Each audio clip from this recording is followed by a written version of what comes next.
Hello, everyone. We are with Professor Bruce McGraw again, and I'm very happy to see him again. Uh, we will discuss today some important issues that are going on in America. Uh, Welcome, Bruce, to our YouTube and podcast. Good to see you. Yeah, it's good to see you, and thanks for having me on your podcast again. I look forward to our conversations. Thank you. Let me ask you this question. Um, after what happened with George Floyd, it was an awful videotaped crime, and the saddening thing about it, it was like, imagine how many other stuff happened without being videotaped. So our country needs a real change, the change in politics, and we need to face this racism and hate. What do you think about what's going on in the country? Just describe for me how you feel about what's happened and the protesting happening right now. Well, I think what we're looking at here is, again, as I've talked about in the magical universes, I think the core of all of our problems is we need a new worldview. And I think our old worldview, the modern worldview, which, as I said before, has done a lot of good things for us, but it has its flaws.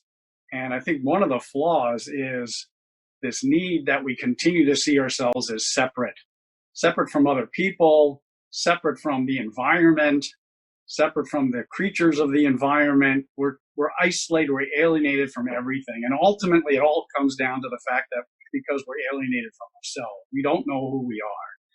And so if you look at, I would say we have three immediate issues that have popped up right now that are just completely inflaming the country and really the whole world.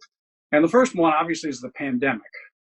Yeah. And so the pandemic is this flu, this virus that we have that is caused, at least primarily, by the way we treat nature, that we've destroyed natural habitat, we've created all these extinctions of the different animals, we forced humans and animals to live closer together, and so viruses are going to spread.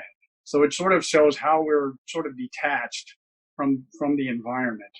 In fact, naturalist Jane Goodall said, if we look at this virus and we say we just get a vaccine and we cure it, everything will be fine and we can all go back to normal.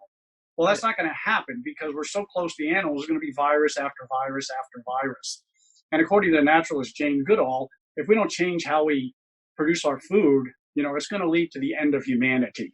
And they just had a recent study out where scientists said that, this destroying all these habitats is going to eventually break down the ecosystem and economies are going to crash and it's going to be pretty bad. Yes. The second big problem, obviously, is our social upheaval with the murder of George Floyd and the fact it was so graphic that people saw that video of him literally getting the life crushed out of him. It was so emotional and so impactful that, it led to all of these demonstrations, not only here and not only among Black people, but among all different races and around the world are having a response to that. And this shows our disconnection from our fellow humans that, and somehow some people see these fellow humans as not humans at all. They're somehow lesser beings or objects or something. So again, there's this disconnect. Yes. And then we have the economic depression, which sort of grown out of this pandemic that we're in. And again, how we've responded to it shows that we sort of feel separate. We don't feel like we're in this together, and that some people, even the wealthy, continue to benefit from the packages that the Congress passes more than the people who really need it. And we don't feel the need to this connection with other people from that. And then the fourth one isn't one of the immediate ones, but it's the biggest one for me, which is climate change. And that's the result of our, again, not feeling connected to the planet, to the environment and whatnot. yeah, And so, we can deal with each one of these problems separately. We just get a virus and that'll be okay. And hopefully these protests will die down. We can get back to normal. But of course, that's not going to happen. Hopefully people go back to work and the economy will get back to normal. And we'll leave all these problems still there that need to be solved. yeah, And so that's a worldview that sees everything as separate. We deal with the problems separately. But from my point of view, from the point of view of the magical universe, they're all interconnected and they show a problem of a worldview. And so what we need to do is have a new worldview that shows in a deeper way that we're all interconnected. We're interconnected with each other. We're interconnected with the environment, all the creatures in the environment. And basically we have to learn to live together or we're going to die together. yeah, And I think especially the climate change problem really reveals how important that is. And these problems, from the pandemic to the climate change, really show how these problems are now global. And we need to come together as a global community to solve that. So I think we need a new worldview, and the basis of this new worldview, at least in my saying, I call it the magical universe. Another I call it new mythology, and it gives sort of the intellectual framework in which to understand all of these problems that are happening.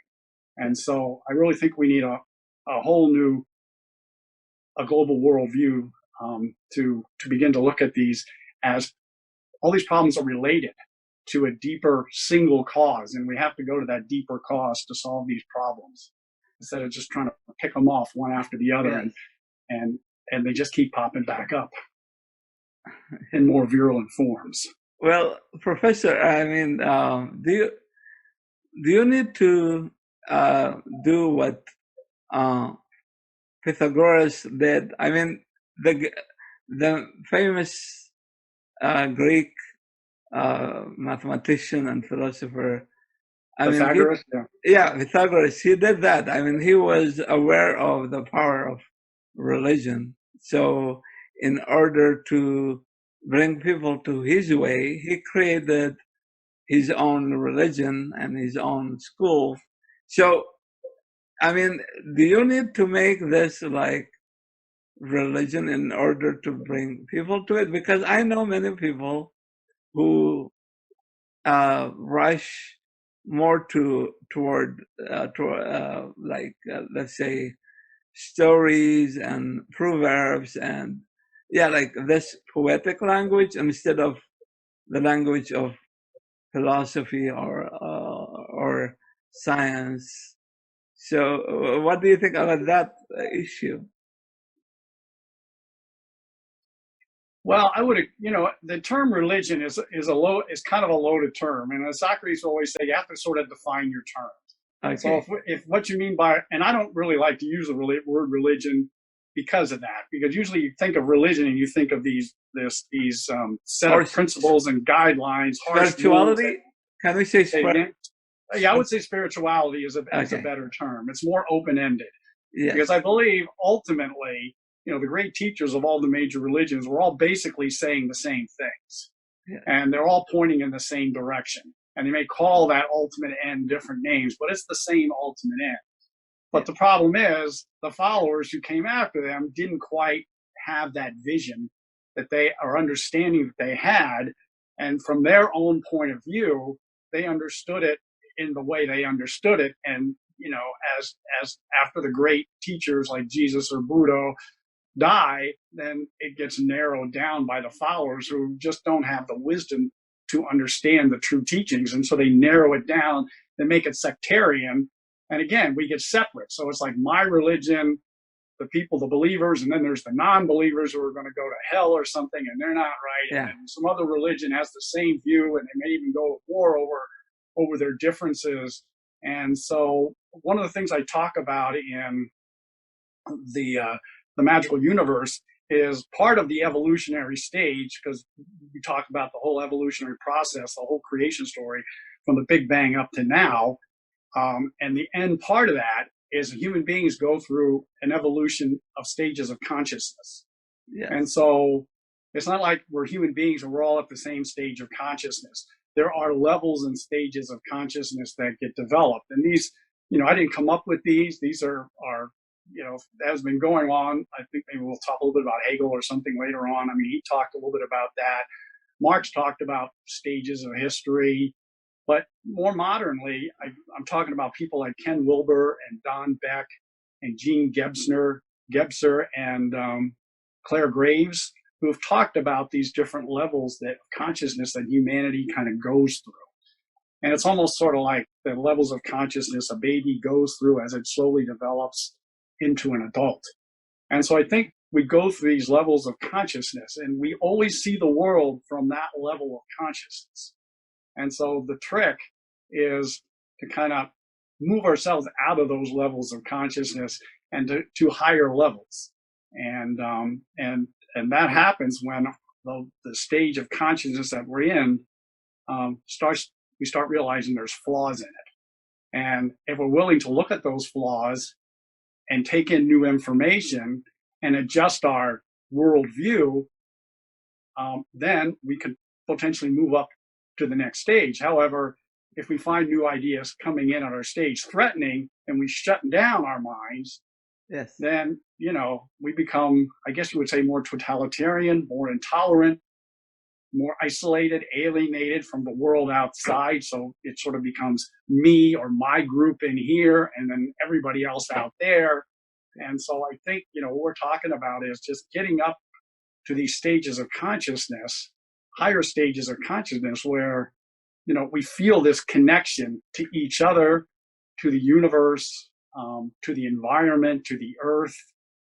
And we realize from the universe story that, we are all one. And we always have to keep that in mind. We're all human beings. We're all interconnected and we're all one. And I think any kind of spirituality has to take that into account. And I think you're right. I mean, a lot of, myths and stories, that's why Jesus taught in parables. Yeah. Because stories always, myths or parables or whatever, you don't take them literally. They're not meant to be taken literally, but there's this deeper meaning in them. And sometimes you're right. Stories can evoke those deeper ideas because it forces you to look at things more metaphorically than literally. Yes. And so I think you're right. I think part of this new worldview is to begin to learn to look at things more metaphorically and not always so literally. Yeah, but don't you think that, okay, for example, one of the problems I think with even with spirituality and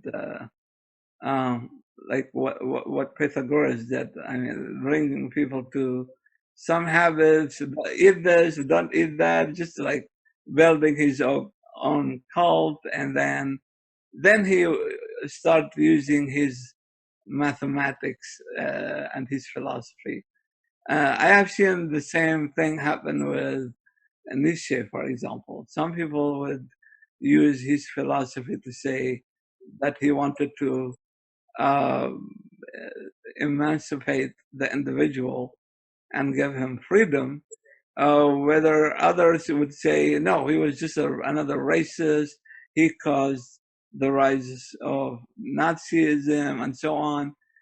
Don't you think that using, how can I say, like a Platonic, poetic language could be misleading again? Because when we talk about emotions and feelings, we get lost, I think. So how we can build a humanity and avoid this problem? Well, I think part of the modern world, the worldview that I'm referring to, is really based on reason. And so, and there's nothing wrong with reason. Reason is great. It's done a lot of wonderful things. The modern world, as I said, has done a lot of wonderful things. But reason has its limits. And so, Ken Wilber talked about, he says, he calls it, it's a new fallacy. He calls it the pre-rational and the post-rational fallacy. And sometimes people get those two mixed up. And the pre-rational fallacy would be sort of more like the age of faith, where you just have faith in certain things, which in some ways I think is what you're talking about.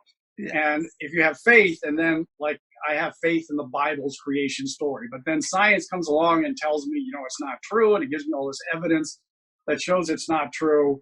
and I just go, well, I'm not even going to listen to the science. I have my faith. That's all I need. I'm going to shut that out. That would be pre-rational. Post-rational, and so pre-rational rejects reason if it conflicts with their faith. But the post-rational is different. It's not getting rid of reason. It's just saying reason can only take you so far. It has limits.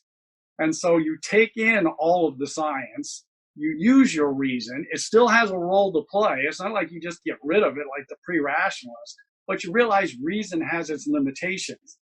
And so reality is much too big for our rational minds to contain. The Taoist, Lao Tzu in the Tao Te Ching, he says, those who know it, he's speaking of the Tao, which is sort of their ultimate reality, those who know it don't speak of it, and those who speak of it don't know it. Meaning it's too big. Human beings, we can't put it in our mind. And so after a while, you can use your mind. You should always use your mind. But there comes a point where you just have to let that go and experience the totality, the oneness of everything. But that doesn't mean you just throw out your reason. So, if somebody's playing on your emotions, I think we have to bring our reason back in and see, does it make sense what they're saying? And so reason always has a role to play, because you're right. I mean, if you throw out reason and go back to just emotions, then, you can be easily manipulated. Yeah. And I think you need the combination. But the problem with the modern world is that it was reason without the emotions and the feelings. At least they played a very secondary role. Yeah. And, part of the revolution against the modern world, what they call the postmodernists, also part of the Romantic movement in the 19th century against the modern world. So we move into this postmodernism that sort of pointed out all the flaws of modernism. So the way I look at this is we want to take the best of the modern world and the best of the complaints of about the modern world of the postmodernists, and we need to synthesize them together into what some people have called an integral stage of consciousness. We don't throw reason out, but we still use it, but we understand more its proper role. And it does have an important role, because you're right, emotions can run away with us. So we do need reason to temper things a little bit, to make sure things make sense, so we don't get taken in by, the David Koreshes and some of these people who come around giving us all this stuff. I think David Koresh was the guy at Waco. And from my remembering of that, the thing that really impressed people is he had some kind of a photographic memory, if I remember this correctly, because I don't have a photographic memory. But he was able to remember a lot of Bible passages just by his own memory. And so he was able to spew these out all the time. And that just really impressed people. So they thought, wow, this guy's really good. But he just had a good memory. He was able to throw these things out there. So he was able to trick people. They thought that he had a relation with God, right? Yeah. Yeah. So you need reason to kind of come in and take care of that. And to have critical reason, critical thinking is very important, but it does have its limits. It can't explain everything. It can't explain the beauty of a flower, or it can't tell if you're going to fall in love with somebody, if this is the right person or not. So the emotions, the feelings, the intuitions, they have their role to play too, and we need to learn how to have a better balance between the two. Yes. There is a comedy show in the Middle East, and it's in Arabic, and they were talking about what's happening in America right now. And the guy who makes the show, he said, "Hey, Trump, you don't have, you cannot use religion in politics. That only allowed here in the Arab world, not in America." So he was joking, but I mean, we are seeing where we are heading here in America. I mean, bringing the Bible into politics, and especially with this all tension going on. Don't you think that we are we have gone like backward, even for decades or more than decades, I believe. So what do you think about that? Yeah, I mean, you could argue that we're kind of going backwards, but sometimes in evolution, Yeah. you move to the next stage in evolution, and you sort of hit that status quo for a while, and Yes. then there's sometimes it's this slide back, sort of Yeah. like a wave, when it breaks on the shore, then it kind of goes back out again. So sometimes I think we hit at a new stage, we hit a like it's almost like a renaissance, that's what like a Yes. rebirth. That's sort of the Renaissance was kind of the new stage out of the Middle Ages. And then over time, the ideas, the freshness gets, I would say, calcified. Yes. Um, they become, instead of being inspiring new ideas, where people get new ideas, people start clinging to ideas and their minds close. And there always seems to be this things start going back again. Yes.